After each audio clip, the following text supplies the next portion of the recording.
আগামীকাল বিসিবির বোর্ড সভা, আসতে পারে বড় সিদ্ধান্ত। ঢাকা লিগের ক্লাবগুলোর দাবি নিয়ে আসতে পারে সিদ্ধান্ত, যেখানে কাঠগড়ায় নাজমুল আবেদীন ফাহিম। এছাড়াও বিপিএলে ফিক্সিং সন্দেহ, ক্রিকেটারদের টাকা না পাওয়া নিয়ে আলোচনা হবে। দেয়া হতে পারে বিসিবির স্ট্যান্ডিং কমিটি, ক্রিকেটারদের কেন্দ্রীয় চুক্তি নিয়েও হতে পারে আলোচনা। বিসিবিতে সবশেষ সশরীরে বোর্ড মিটিং হয়েছে গত বছরের 21 ডিসেম্বর। চলতি বছরের শুরুর দিকে জরুরি বোর্ড সভা হলেও সেটি হয়েছে অনলাইনে। এক মাস পর আবারও বসছে বোর্ড সভা, যেখানে আসতে পারে গুরুত্বপূর্ণ বেশ কিছু সিদ্ধান্ত।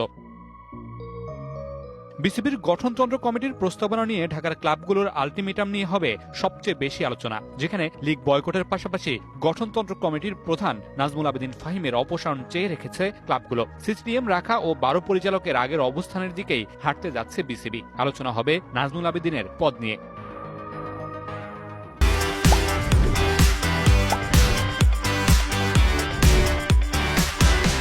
এছাড়াও আলোচনা হবে এবারের বিপিএল ঘিরে জন্ম নেয়া নানা সন্দেহের বিষয় নিয়েও। সেই সাথে আলোচনায় থাকবে ফ্র্যাঞ্চাইজিগুলোর ক্রিকেটারদের টাকা পরিশোধ না করার বিষয়টিও। এই মিটিংয়ে বিসিবির স্ট্যান্ডিং কমিটি চূড়ান্ত হওয়ার কথা থাকলেও শেষ পর্যন্ত না হওয়ার সম্ভাবনাই বেশি, তবে হবে লম্বা আলোচনা। এছাড়াও ক্রিকেটারদের কেন্দ্রীয় চুক্তি নিয়ে হবে আলোচনা। বেশ কিছু ইস্যু থাকায় লম্বা মিটিংই হওয়ার কথা রয়েছে বিসিবিতে। Mamunur Rashid, DBC news, Dhaka.